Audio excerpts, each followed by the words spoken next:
축복을 합니다. 주일 이 새벽 아침 하나님 앞에 찬송합니다. 찬송가 21장입니다. 다 찬양하여라. 찬송하겠습니다. 다 찬양하여라. 21장 다 찬양하여라입니다. 다 찬양하여라 전능왕 창조의 주께 내오나 주 찬양 평강과 구원의 주님 성도들아 주 앞에 이제 나와 즐겁게 찬양하여라. 다 찬양하여라. 놀라운 만유의 주께 포근한 날개미 늘 뿜어주시는 주님 성도들아 주님의 뜻 안에서 내 소원 다 이루리라. 다 찬양하여라. 온 몸과 마음을 바쳐 이 세상 만물이 주 앞에 다 나와 찬양 성도들아 기쁘게 소리 높여 영원히 찬양하여라.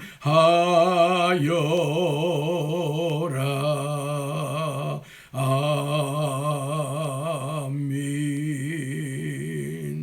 사도신경으로 신앙을 고백합니다. 전능하사 천지를 만드신 하나님 아버지를 내가 믿사오며 그 외아들 우리 주 예수 그리스도를 믿사오니 이는 성령으로 잉태하사 동정녀 마리아에게 나시고 본디오 빌라도에게 고난을 받으사 십자가에 못 박혀 죽으시고 장사한 지 사흘 만에 죽은 자 가운데서 다시 살아나시며 하늘에 오르사 전능하신 하나님 우편에 앉아 계시다가 저리로서 산자와 죽은 자를 심판하러 오시리라. 성령을 믿사오며 거룩한 공회와 성도가 서로 교통하는 것과 죄를 사하여 주시는 것과 몸이 다시 사는 것과 영원히 사는 것을 믿사옵나이다. 아멘. 하나님 우리 아버지 예수님 부활하신 이후 주간의 첫날을 아버지께 예배할 수 있게 하여 주시고 경배하게 하여 주시고 영광 올려드리게 하여 주신 것을 감사합니다. 오늘 복된 주일을 저희들이 맞았사오니 이날을 우리 성도들이 각 가정에 세워진 가정교회에서 예배하게 하여 주시고 하나님 앞에 영광을 올려드림과 동시에 예수님 안에서 참된 안식과 쉼을 누릴 수 있도록 복 베풀어 주옵소서. 이 새벽에도 새벽을 깨워 영상예배로 주님 앞에 제단 쌓는 성도들 그리고 각 가정을 축복하여 주시고 한없는 은혜와 은총으로 충만하게 내려 주옵소서. 우리 구주 예수 그리스도 이름으로 기도하옵나이다. 아멘. 찬송가 23장입니다. 23장 찬송입니다. 만입이 내게 있으면 그 입 닫아지고 내 구주 주신 은총을 늘 찬송하겠네. 내 은혜로신 하나님 날 도와주시고 그 크신 영광 널리 펴 달게 하소서. 내 주의 귀한 이름이 날 위로하시고 이 귀의 음악 같으니 잠이락되도다. 내 죄의 원세 깨뜨려 그 결박 푸시고 이 추한 마음을 비로소 고정케 하셨네. 아멘. 이 새벽에 주신 성경 말씀 마가복음 12장 1절에서 17절입니다. 마가복음 12장 1절에서 17절 말씀을 또 교독으로 봤습니다. 제가 먼저 읽습니다. 한 사람이 포도원을 만들어 예수께서 비유로 그들에게 말씀하시되 한 사람이 포도원을 만들어 산울타리로 두르고 집자는 틀을 만들고 망대를 지어서 농부들에게 세로 주고 타국에 갔더니 때가 이름에 농부들에게 포도원 소출 얼마를 받으려고 한 종을 보내니 그들이 종을 잡아 심히 때리고 거저 보내었거늘 다시 다른 종을 보내어 그의 머리에 상처를 내고 능욕하였거늘 또 다른 종을 보내니 그들이 그를 죽이고 또 그 외 많은 종들도 덜어는 때리고 덜어는 죽인지라. 이제 한 사람이 남았으니 곧 그가 사랑하는 아들이라. 최후로 이를 보내어 이르되 내 아들은 존대하리라 하였더니 그 농부들이 서로 말하되 이는 상속자니 자 죽이자 그러면 그 유산이 우리 것이 되리라 하고 이에 잡아 죽여 포도원 밖에 내던졌느니라. 포도원 주인이 어떻게 하겠느냐. 와서 그 농부들을 진멸하고 포도원을 다른 사람들에게 주리라.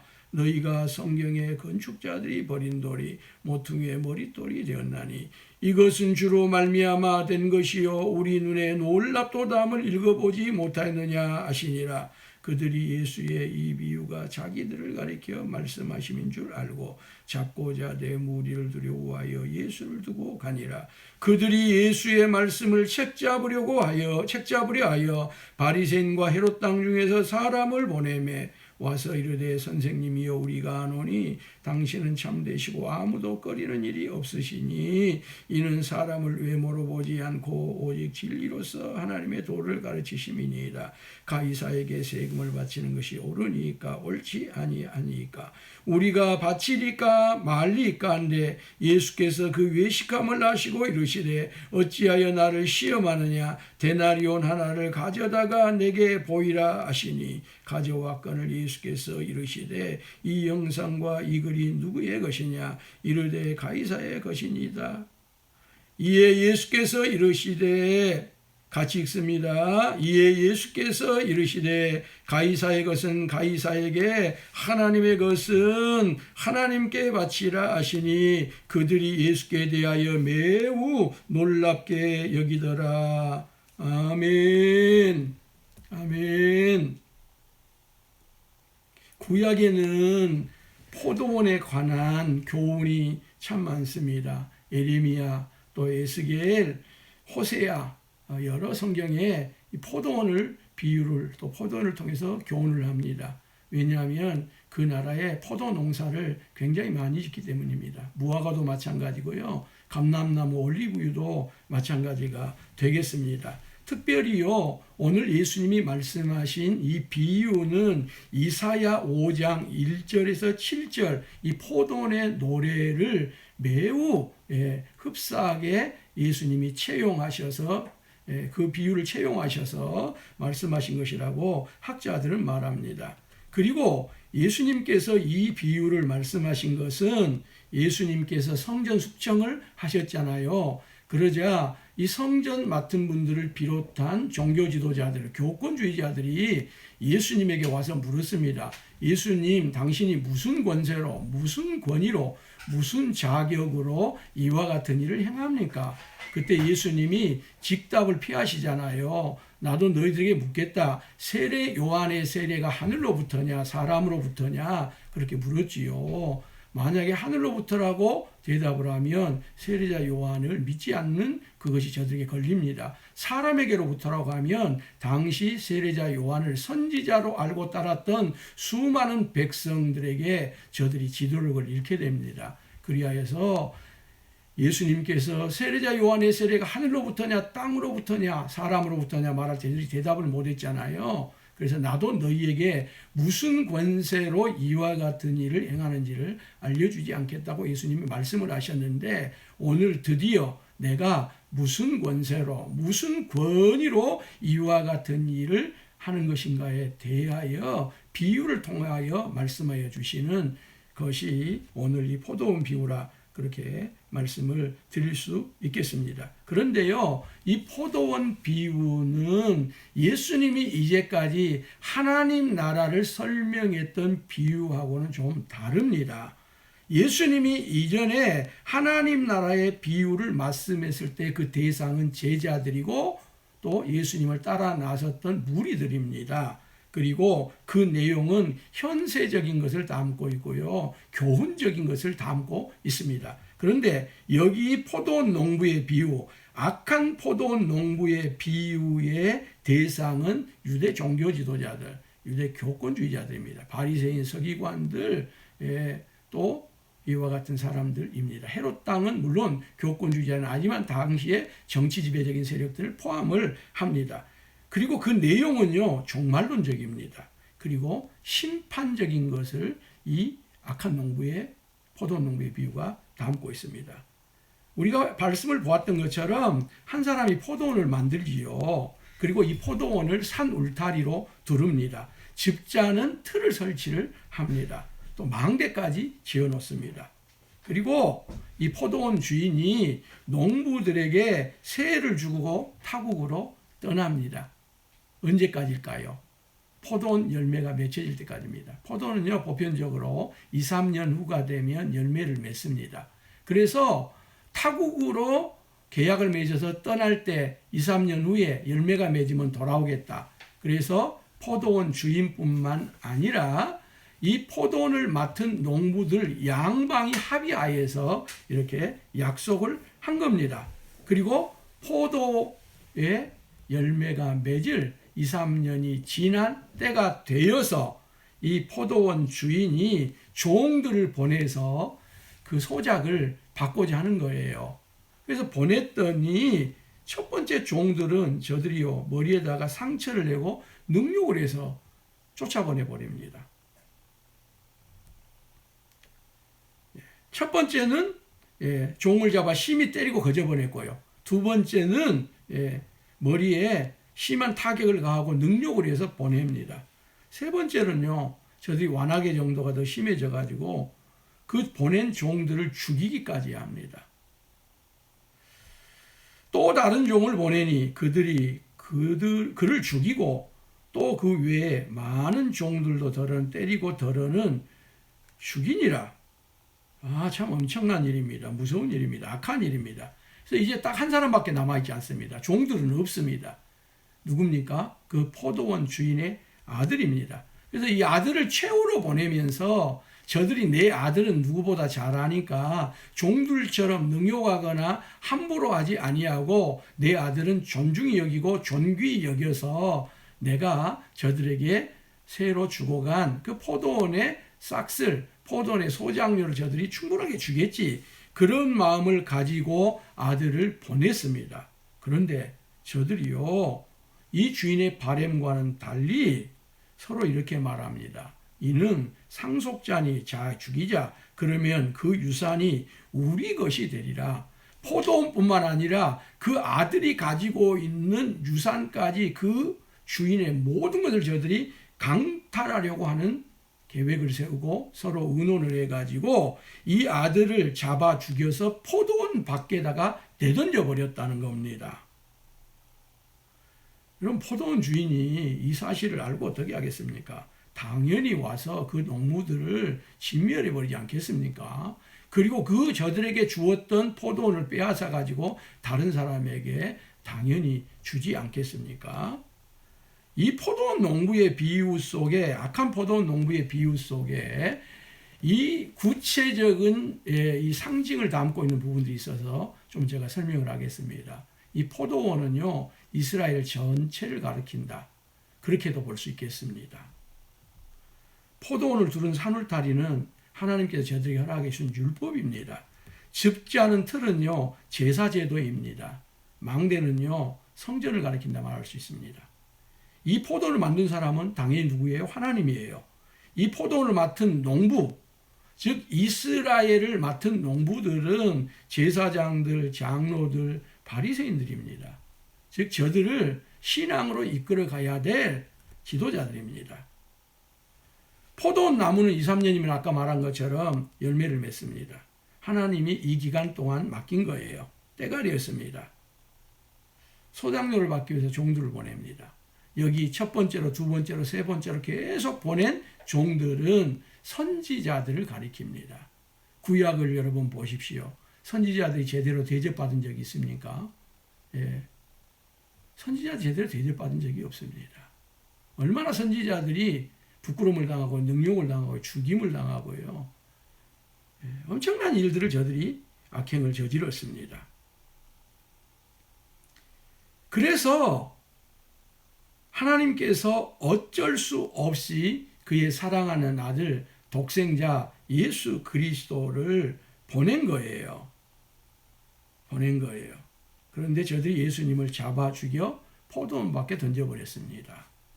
이것은 예수님 자신이 어떻게 죽으실 것인가를 예언을 해주고 있는 부분입니다. 그리고 예수님께서 이와 같이 죽임을 당한 이후에 어떤 일이 벌어집니까? 이스라엘이 멸망을 당합니다. 특별히 예루살렘이 멸망을 당합니다. 주후 70년경에 예루살렘은 초토화되어 버리고 맙니다. 그리고 하나님께서 선택한 유대인, 이스라엘 백성들을 대신 이방인들에게 이 포도원이 넘어갑니다. 그래서 오늘날 유대인들은 아직도 예수 그리스도를 믿지 않습니다. 그런데 수없는 지구촌의 곳곳에 이방인들이 예수 그리스도를 믿고 있고 오늘 저와 여러분들도 이 넘겨주신 포도원 그 안에 축복을 누려 예수 그리스도를 믿고 있고요. 그 구원의 역사를 저희들이 계승을 해가고 있습니다. 이 비유를 듣자마자 제사장들과 바리새인들과 서기관들은 이 악한 농부가 자신들이라고 하는 것을 알았습니다. 그러면 어떻게 해야 될까요? 당연히 회개해야죠. 그런데 저들은 회개하지 않습니다. 오히려 예수님을 죽이려고 합니다. 예수님을 없애버리려고 합니다. 참 사람이 악하면요. 얼마나 끔찍한지 모릅니다. 얼마나 무서운지 모릅니다. 악한 농부의 비유를 통하여 예수님께 이 종교 지도자들이 크게 한 방을 먹었습니다. 회개하면 삽니다. 기회가 있습니다. 그런데 저들이 다시 반격을 가합니다. 저들이 전세를 가다듬고요. 이번에는 헤롯 당원들과 합세를 합니다. 바리새인들과 헤롯 당원은 결코 합세를 할 수가 없어요. 같이 손을 잡을 수 없는 사람들이에요. 그런데 저들이 합세를 합니다. 손을 잡습니다. 왜냐하면 자신들로서는 역부족이기 때문에 로마 정권의 힘을 빌려서 예수님을 죽여버리려고 한 거예요. 그리하여 저들이 정치적인 문제를 가지고 예수님을 죽이려고 나옵니다. 그래서 예수님이 이 물음을 통해서 내놓는 그 말을 책을 잡아서 로마 당국에 예수님을 고발하려고 하는 거예요. 정공법으로는 예수님을 잡을 수 없자 예수님의 말을 책 잡는 방법을 쓰려고 했던 겁니다. 구약의 다니엘에게서 책을 잡을 수가 없었잖아요. 그러자 저들이 저의 종교를 빌미를 잡는 거 보지 않습니까? 그래서 저들이 와서 다음과 같이 질문을 합니다. 선생님이여 우리가 아노니 당신은 참되시고 아무도 꺼리는 일이 없으시니 이는 사람을 외모로 보지 않고 오직 진리로서 하나님의 도를 가르치심이니이다. 가이사에게 세금을 바치는 것이 옳으니까 옳지 아니하니까 우리가 바치리까 말리까? 합세에 따랐죠. 그런데 이들의 생각은 전혀 달라요. 바리새인들은 로마 당국에 세금을 내서는 절대로 안 된다고 주장하는 사람들입니다. 헤롯 왕은 당연히 로마에서 저들이 녹을 먹고 살고 그 권세를 누리고 살기 때문에 충성스럽게 로마의 세금을 바쳐야 된다고 확신한 사람들입니다. 근데 여기 세금은 세 종류 중에서도 인두세입니다. 로마 제국이 당시에 지배하고 있는 나라들의 사람 한 사람을 수를 씌워가지고 그 숫자 한 사람 한 사람에게 매기는 돈이에요. 사람을 돈 취급해버린 거예요. 그러므로 유대인들로서는 이걸 결코 받아들일 수가 없었던 겁니다. 예.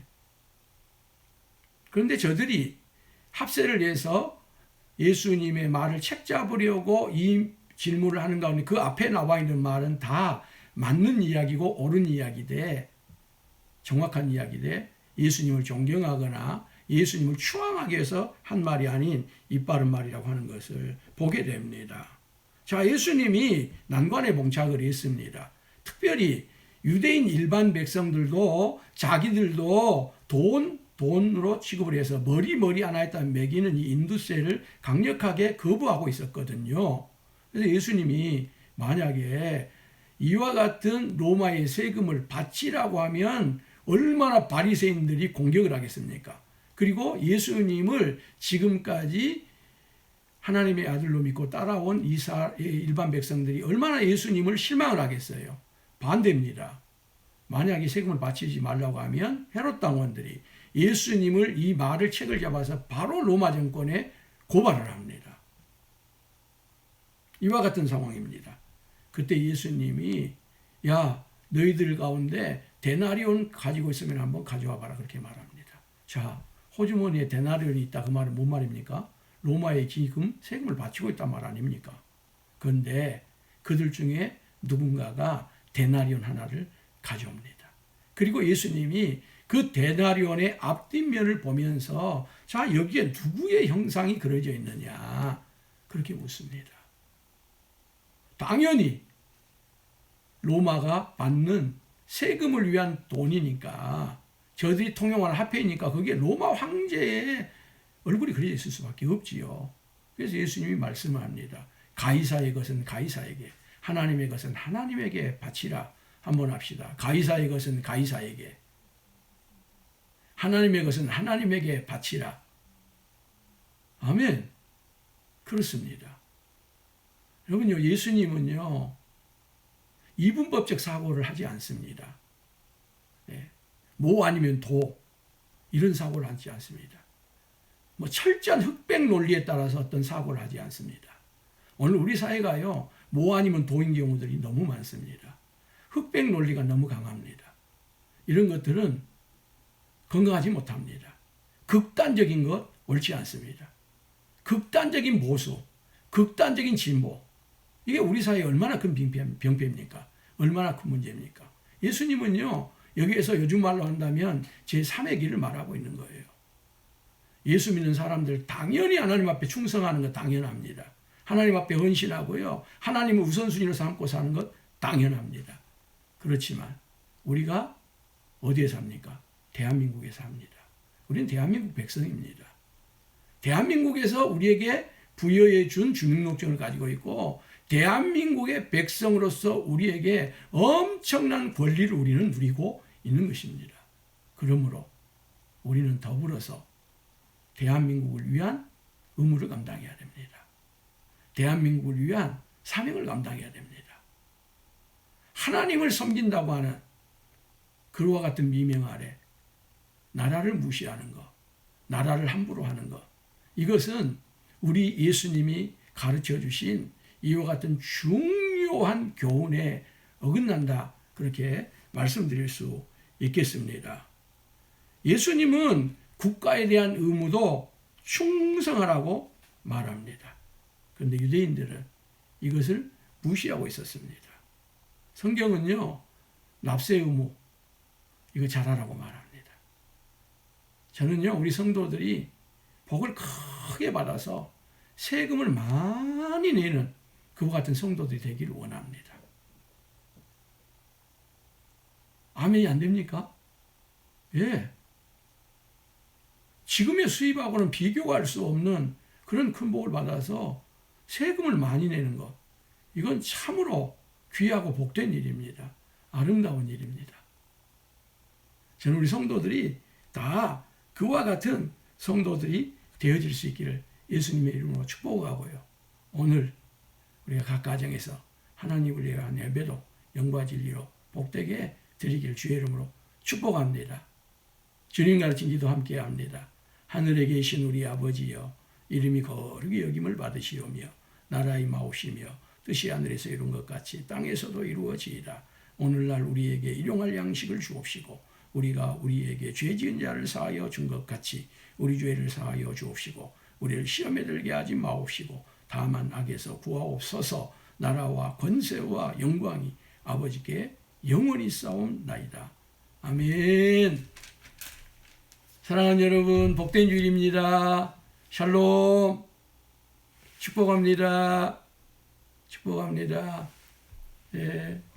메시지 하나씩 남겨주시죠. 네.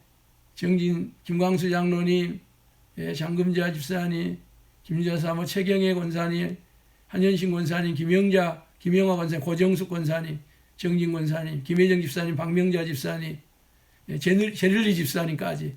아이, 감사합니다. 네. 또 제가 이름 혹시 소개 못하신 분, 장미자 권사님, 할렐루야. 네. 홍명숙 권사님, 할렐루야. 네. 지금 현재 18분이 아직까지 접속을 하고 있어요. 박지혜 집사님 할렐루야. 아멘. 샬롬. 김용화 집사님. 네. 감사하고요. 이따가 11시 한 40여 분 되면 문자 메시지를 통해서 설교 영상 주소가 여러분이 갈 것입니다. 그러면 유튜브로 접속해서 들어가시든지 아니면 밴드에서 접속하셔서 예배하기를 원하고요. 이 기회에 남편과도 그리고 자녀들과도 함께 가정에서 참 아름다운 예배를 꼭 같이 드려주시기를 바라고요. 우리 구역 성도들 가운데 아직 이 밴드나 이런 걸 활용을 잘 못하셔가지고 새벽을 보고 싶어도 보지 못하는 분들이 있거든요. 그런 분들은 여러분 지혜롭게 좀 가셔서 밴드를 가입할 수 있도록 또 유튜브를 활용할 수 있도록 그렇게 가르쳐 주시길 바라고, 요즘은 또 TV가 굉장히 좋아가지고요. TV에 연결해서도 되고 TV에다가 주소를 치면 더 큰 화면으로 이렇게 예배를 드릴 수 있습니다. 거기까지도 꼭 해보시길 바랍니다. 평안하시기를 바라고요. 정말 뵙고 싶습니다. 정말 뵙고 싶습니다. 눈물이 날 정도로 우리 성도 한 분 한 분들이 얼마나 귀하고 소중한지를 깨닫습니다. 좋은 하루, 복된 주일 되시기를 예수님의 이름으로 축복합니다. 감사합니다.